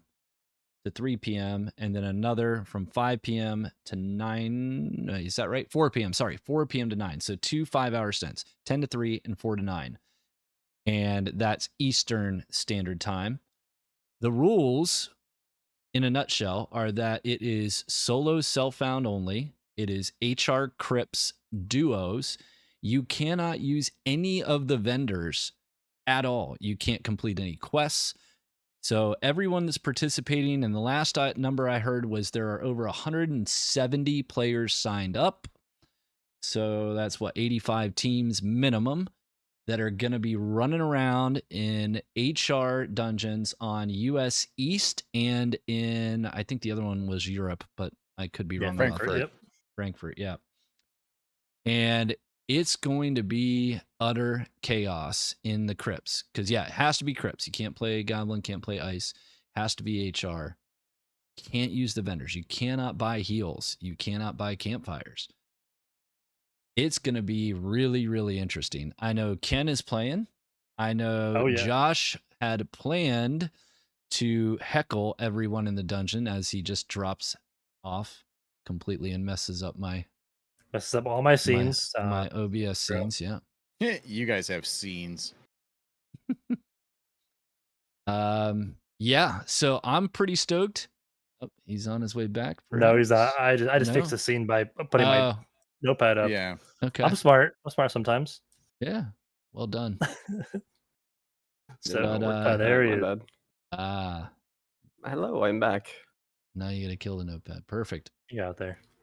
So yeah, Josh, are you still planning to be the ultimate heckler? Was it going to be you and Odin that were the dungeon trolls? You guys should just sign up, bro. Yes, just get active in there. The idea was to play Rangers, 2 Rangers, and to go into 299 with max plus true damage, and we were just going to bring like 8 traps each, and for like 2 to 4 hours. We didn't really want to be on like a time constraint or any of that stuff. We just wanted to see how many Stevens we could kill in the time frame, and set some people back and have some laps. I think we're still going to do that, but Solar Bear wants to be my duo. So like, I told him to hit you up actually. So yeah, maybe I do like one session with Odin where we heckle, but I don't know. Like the thing is, I'm a streamer. Like I can't be anywhere on time. So like I'm probably gonna be sleeping at least one of those sessions. Yeah, there is something funny of like Sobad just like showing up after a 5-hour session with just like 100 Steven scalps in his stash, just dog tags. They're all just Stevens. It's like that sounds miserable, but also very funny. When I actually had like a little dream about it, where I was thinking it was more like Rick and Morty, and basically all the Stevens are like Ricks, right? And I'm the OG Rick. I gotta kill all the rest. It reminded me of that movie with Jet Li and Jason Statham, where they got to go through all the alternate like realities and kill themselves to get power. I think that was the one. Yeah. The one. Did you ever watch that? I didn't see that one. That was a good one. There can only be one Steven. Are you involved in Boss? Are you playing in it or? One Peg hit me up yesterday and said, "Hey, you should totally do it." You should. Yeah, I know your stance. I'm aware of your stance on this whole thing, but also I have to level a character. I was going to level it last week, and then, there was some like maybe 30 or 40 hours worth of complete and utter downtime. So I did not get that opportunity. And so I still don't know. I asked him if he's even leveled a character. I don't think he has. And it has to have like STVN in the name, and I don't have that. So it's like I gotta like push more buttons tonight, and then I have to somehow reset my sleep schedule to be awake. Like same thing with So Bad. Like I have no idea if I'm going to be there. You go live now, and you just don't go to sleep. Or just play the second session. The twos. It's effectively 2 tournaments, right? So you could skip the morning tournament and only play the second one. It's not cumulative, so. Yeah, it's whoever does the best out of those 2 5-round or 5-hour games. When does the second start? Like, when does that happen? Second one is from 4 to 9 Eastern. So it's fucking 1 p.m. What? The first one's going to be at like fucking 6 a.m. then? Are you serious? Yeah, let's get in there. You live on the wrong coast, man. What can I say? No, there's nothing. Yeah, I got to be awake for like 6 hours. I had to go to town and get some food and some Red Bull still. Like, I got to like... Jesus. Just get a cheesesteak. You're going to be fine. Well, that's what I'm going to get. That's I'm going to get a cheesesteak. You're going to get. I'm going to get a cheesesteak and like a rice bowl. And yeah, that's to be be carved up. This will be good. God damn it. I'll try, but now that I know it's fucking 1 p.m., dude, I'm not even going to be in bed by 1 p.m. tomorrow. So this is not. I mean, if you're not going to be in bed by 1 p.m., that means you should do the first thing. 6 a.m. session is going to be really good for you. We're making a whole lot of sense over here, and boss. Yeah. Making a whole lot of sense. That's true. I mean, Walked honestly, right those are into good that one. times for West and East Coast. Like, those are great time periods for that. Plus, Oh, everyone yeah, has to be on that's great. US East, right? It's like US East is gonna be popping. All right, hear me out. Or if you don't want to play, right? Like you just be up at 6 a.m. You can put on your turbo best 299 bis and snipe my lobby and just like let me get a good start. You know. Oh, I see how it is. I Oh. see Yeah. how it is. This fucking guy. All I'm saying is, if you guys don't have detect traps and me and Odin are in your lobby, you guys are dead. All right, Oh, we're gonna be I'm pissed the PFP'd fuck up. up. Odin's gonna miss though. It's fine. PFE. Yeah, Odin won't be there. Odin doesn't hit his shots. Ooh, Yeah. damn! Dude, it's 6 a.m. He's gonna be hammered. It's fine. Good point. Holy shit! All right. I Maybe gotta he go. will hit his Shots shots. fired. It only took Holy. 1 hour and 36 minutes to start shooting the arrows at Odin. Mm-hmm. That's what happens if Don't you worry, have a we don't podcast. You get a miss. target on your back. He's just not here to defend himself. Oh, poor Odin. Right. Oh That's my on god, poor Odin. Goodbye, Odin. Did you ever find your teammate, Arcane, replacement or no?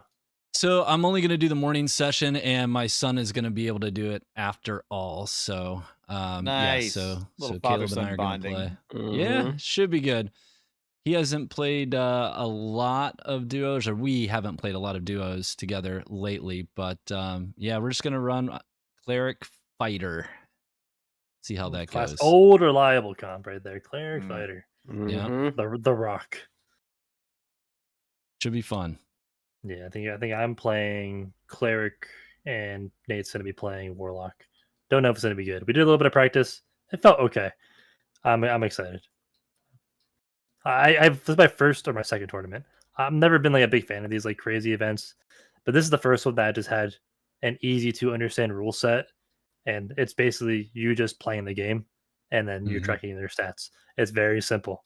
That's crazy. Yep. Simple is good, and I'm excited to get in there and grind for 11 hours straight. Yep. Yeah, Soapy and whoever was working with them on this did a really, really good job. They have thought of almost everything. There's no stream delay required on this one. Given the amount of participants, I think that should probably be okay. It'll be a little bit harder to stream snipe people with the amount of people that are going to be on just those two servers. So yeah, I think it's great. I love the solo self-found aspect of it and how it's basically 1 point for a kill, 2 point for a boss. That's all you got to track. Simple and easy. Yep. Really good. And I'm just happy that I'm going to be able to hit the play button and I'm going to have full lobbies for 10 Yeah. hours. It's Yep. going to be great. That's why I'm like, even if you're not like want to compete or like try to win the tournament, it's just going to be a good window in time to play the video game. It's gonna feel like the ye olden play tests. Yes. Mhm. More of that, please. Yep. Yeah, and less overall super juiced giga geared players in the lobbies is definitely pretty big, considering the time that this is taking place is going to be like it's going to be Artifact City if you're not in those lobbies. I'm saying below 299. I'm not. Oh going no, above so it. I know. Yeah, I don't think you can even bring an artifact. Oh, you can. Oh, you can, yeah, you Naked, gotta naked with an finesse. artifact. I That's killed when the chill. guy with the stinky stick yesterday in 299. It was a barbarian with like greens, but then just a stinky stick, no chest piece, no helmet. Hell wizard. yeah. And I was like, this guy's a Chad. And I think Nate was playing Xerxes Eye in normals, but with like full greens. So it could definitely be done. Yep. What do you say, fellas? Do we move on to Q&A? Yeah. Yeah, we can Yeah, that was good. Any questions, chat? Just type them in. We'll try and answer them. Somebody in my chat asked, can anybody request a night no matter how many hours? Yeah, you can request a night. I mean, you got to think as well. There's probably a lot of people, even in my chat, that have played hundreds of hours and still have never killed Warlord, or they've only killed Lich like once or twice or whatever. So We've got thousands of hours, and we've killed Warlord like less than double digits. I've soloed him twice. I'm a champion. I have to apply for a night, but like under a different name, and try to get wizard lessons with a voice changer. That's a video. That is a video. Holy shit. You think they're going to lower levels besides like adding more inferno layers? I don't think they're going to. That's a question from chat. I don't think they're going to ever add any like. I'd like to see like killing a boss or maybe like an item added to increase the difficulty of the boss that you're fighting for better loot. Like, but I don't think they're ever going to add another layer to crypts. I don't think we're going to see another I agree. Inferno. We would never go deeper. I think we would only have a level above crypts. And then I think that only works with matchmaking. Yeah. I think we're very far off. Yeah. They've tried 3-tier in the past. They have not been able to make it work without having there's too much stuff. Yeah, like their dream of 3-tiered lobbies just doesn't work on a basis of like the time spent, the reward earned, the AP system, like all those moving parts don't turn this into a working car, you know? Like they're just a bunch of moving parts for a system that doesn't work well together. So we got to see if they're going to adjust the 3-tiered system, if they're going to add like, you know, NPCs to maybe ferry back some gear. Like, I don't know what the hell they're going to do, but I don't think 3-tiered system even really functions in the current game state. I've said that for ages. It's just too long. Yeah. Like two barely works. Let's be real here. 2 barely works. 2 barely works. But yeah. So that's the problem with runes is like most people will AFK or PvP for the first round. The second round, you're kind of like in purgatory. And then the third round, you can finally loot. Yeah, but by the third round, like no one else is around. So like you've already killed people, stacked your inventory, and then you never make it to Inferno. That's the point. Yeah, that's a I used to hate the idea of matchmaking. I told Ken a bunch, like it was nice if you cleared crypts, you were like, okay, I can just play Inferno and I can boss. Yeah. When you have matchmaking and now there's like 16 more people in crypts, and then there's like 12 more people in Inferno or whatever. But overall, the fun factor would be higher. So for me, it's always like more QOL, more fights, like faster entry back into the game. And if you look at games like Arena Breakout with like their quick equip system where you just like can just push a button and put a bunch of shit onto your character, all of that will just be more helpful. So we still need more QOL updates like this. I think the stash tabs is good. The quest log is good. And then we just need some way. We need the auction house filters into our stash tab. Yes, please. Also, I want a sort button, man. Holy crap. After playing Arena Breakout, I'm like, man, I need a sort button because I just can't be bothered. My ring tab a sword is button, a search button. My God. When I remember when somebody gave me some BIS jewelry and I accidentally shift clicked it in my it's gone. Yeah, it's gone. I shift clicked it in my inventory. I have no clue what tab it's in. I don't remember what it looks like. That shit's gone. It's beautiful jewelry and it's gonna go to the fucking toilet bowl of the abyss of the wipe because I have no idea how I'm gonna find it. It's so funny and true. I like literally he's like, dude, I got a lot of gear for you. I'm like, listen, man, my stash is whatever. And he just like puts in a bunch of jewelry. I'm like, oh shit, and click. I'm like, it's gone. That jewelry's gone. Thank you, but we're never you basically vendored it. It's just it's basically vendored. It's worse than vendored because if it was vendored, I'd know where it's at. I got nothing for it and I have no idea where it is. Can we talk about just a quick second, like how there isn't like a buyback feature from the vendors yet? I've never heard of anybody doing something that bad, but yeah, there probably should be because there is people that have fucked it up enough to complain. I've never heard of them. I remember I took off my entire Squire set. Well, I thought I did. Oh yeah, you pushed the button and then and then I went to the vendor and I went and sold everything, and I just like sold my entire set on accident because like I wear frocks and cloth pants and it looked exactly like my Squire set, but it was just purple BIS. Anyway, that was cool. I was very happy with that. But there's a lot of checks that go into that. Yeah, for you to fuck it up. I was playing Permadeath Ranger and I goblined a bow and it was purple and I right clicked it. I rember that, and then you actually brought in the shitty one and you vendored the good one. I vendored the good one, but like it was because when I right clicked, it double equipped. It equipped it, yeah. It re-equipped. I was there for that. I remember in chat someone was like, I think you brought your shitty servo. You looked, you're like. Yeah, I was like, no, I actually went back in the VOD. I was like, what, how, why? And then I was like, holy shit. I remembered it happening. That is where a buyback would be good. Didn't they say in the test server notes, we have buyback, though? Like, that's actually becoming a thing. Just to clarify again, it just seems like there is so many checks and balances that you just kind of fell through and like failed on for you to have this happen. So I'm not the only one. Some poor thing out there once exactly. Yeah, like what game with vendors doesn't have a buyback system? Okay, like most games have it because it's like I'm not saying that it doesn't People exist, make but mistakes. Some people It's a are mistake, silly. dude. Yeah. Yeah. Like it's just one of those things that we should have. And now I'm pretty sure on the test server they're adding some sort of buyback for at least things that you can craft. I Or like guarantee you've entered a crafted quest items. item on accident. Who hasn't entered a quest item on accident? I know I have. Oh, I Oh, definitely I have. do it, but I definitely like don't notice until it's way too late for any sort of recovery system to save my dumb ass. Oh, I instantly. It's like the second I do it, like it clicks. I'm like, Dude, so many moldy breads and bones were just like, yeah. I think I'm gonna. Maybe I don't. Oh, it's gone. Oh, right, Josh, I it know is what done. you're thinking of. So now in live, we have dungeon recoveries with the Gabo, right? It's limited time. I always forget to Mhm. click on it. Yeah, So that's I the issue absolutely with forget. live. But now on test, they have a notification. So you'll get an alert if you have Okay. items to buy back from Right, dungeon right, recovery. That's cool. what they're putting in Yeah. there. Yeah. So that's definitely a good QL, but I agree. We should have a global merchant buyback for brain dead mistakes, Mhm. which we've all made for sure. I also think the dungeon recovery should be way longer. It should be like a week. It should be at least a day. Like it's an hour Well, yeah, right you now, isn't it? re-queue, and by the time you get out of your next match, if you Then you fucking forget. went to go take a piss, you've lost all that gear. It should definitely last a lot longer. Yep. Also, like you can totally grief the dungeon recovery by just like dropping somebody's gear on the ground. I think they have to like change something about that. Oh, you mean? People- Well, I mean, it's only a chance. It's not a guarantee. So you drop their gear, and you're still Yeah. rolling the dice.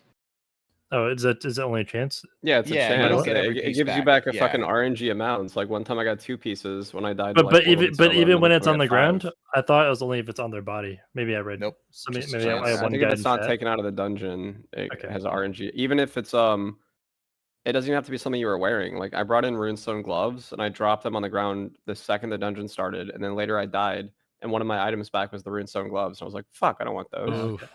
Yeah. Yeah. So like anything So it's just you like bring a can be at one of the modifier slots. tied to your character as it loads in. Yeah. Hell I've yeah. used it once and it gave me back. I died in Inferno to a Thanos after being spit for mommy across the hallway. It gave me my Grim Smile, my Good Morning Star, and I think my pants. So I was pretty happy with the RNG that it gave me back. Yeah, originally I had issues with the system because it's RNG, but like honestly, it's better than nothing, and it's better than Yeah. it was, and it's still good for new players. I like somebody in my chat just said with the increased health and the TTK situation, normals will be like the most affected, and I agree with that. Well, normals with 15 more HP sounds so Yeah, fun. yeah. I mean, that give me sounds way so longer much fights. fun. Yeah, Mhm, because like a you whole just hit. chunked up their health a ton. Get me in and there. normals, you've given no damage. Well, actually, you did boost everybody's damage because of the base stats with no junk. So everybody did get a slight curve in damage with a curve in their stat weights at the base level. Everything was improved. They said for agi, resourcefulness.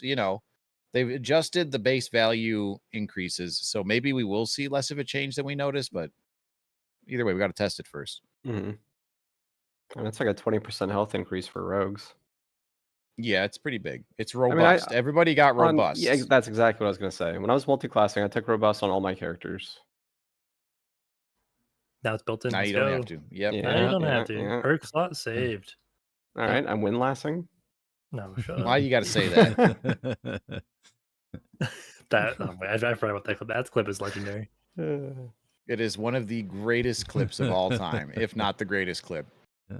And I feel like without the context, it's The good, two but when POVs. you know, Yeah, the two POVs. when you was the know best. that we had lost 3 rounds in a row previously to just tragedy and bullshit, everybody was stressed. The game was like, "Blessed are thee, child. Have an empty PvE lobby to bestow upon yourselves." We go, we kill the boss, we loot the entire gold pile. We're just in the fucking final room to leave with an inventory stack full of shit, thinking to myself, there is nobody in this lobby that could possibly fucking ruin this run.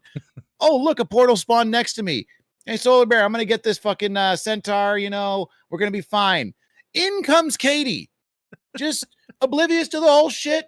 Whatever. Oh, portal, crack this bad boy open. Wow, End Boss has this completely handled. I'm going to interfere for no fucking reason and pop up my windlass. I'm going to windlass right over his shoulder. Could I have chosen an angle anywhere else?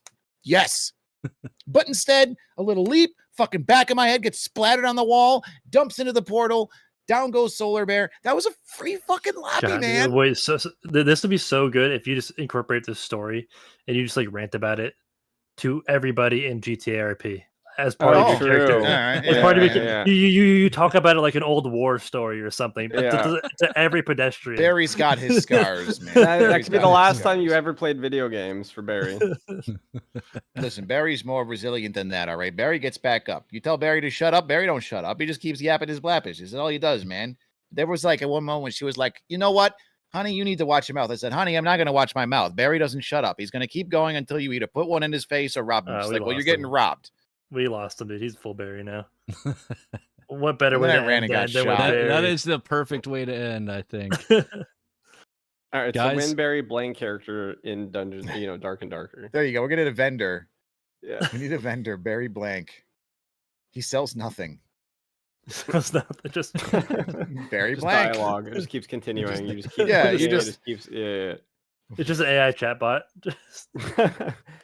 There was one game, just random segue. There was a game there where you could talk to a vendor, and eventually, like, he'd be like, listen, dude, they really didn't program me for more lines of dialogue. So if you keep talking to me, I'm just going to start quoting Wikipedia articles. It's going to be an unskippable amount of text, and you're going to sit here for it. Of course, I clicked on him until I got to that point where he just starts. And I mean, it was like 3 minutes worth of just like, all right, page. I thought that was really cool. It was a little fourth wall action. The Messenger is the game, by the way. I highly recommend you play it. It's a side-scrolling adventure. 10 out of 10. All right. Mhm.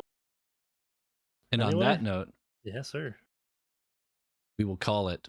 Gents, it's been a pleasure as always. Unlike previous episodes where I have made the classic mistake of over-promising and under-delivering, I'm not going to say that we'll be back next week. I hope that is the case. June 7th is coming fast, but we should definitely try to do this again soon. I figure we probably give the big update some time to breathe, and then we will reconvene with our thoughts shortly thereafter, but I don't want to commit to a date time yet. Yeah, it might not be exactly a week, but at some point after the wipe, sometime after the 7th is when we'll definitely reconvene and talk about the dumpster fire or the marvelous return of Dark and Darker. We'll see. I'm excited either way. Or maybe the Yeah. 5th, right? Because like it's probably gonna launch on Thursday. Maybe next Wednesday if we actually play the test server. If they said they're gonna do something drastic, right? So like maybe we get to test Arena, maybe we get to test Dragon. That would be If fun they to have talk long about. downtime and there's some patch notes we could talk about, Yeah. we could, Yeah. we can do something along those lines. We'll play Yep. it by ear. You'll know, chat. All right, boys. Right on. A All pleasure. right. Thanks, all. Thanks, Sevens, everybody in the gentlemen. chat. We'll see you next time. soon. Fuck you in, boss. I hear what you you're saying. saying.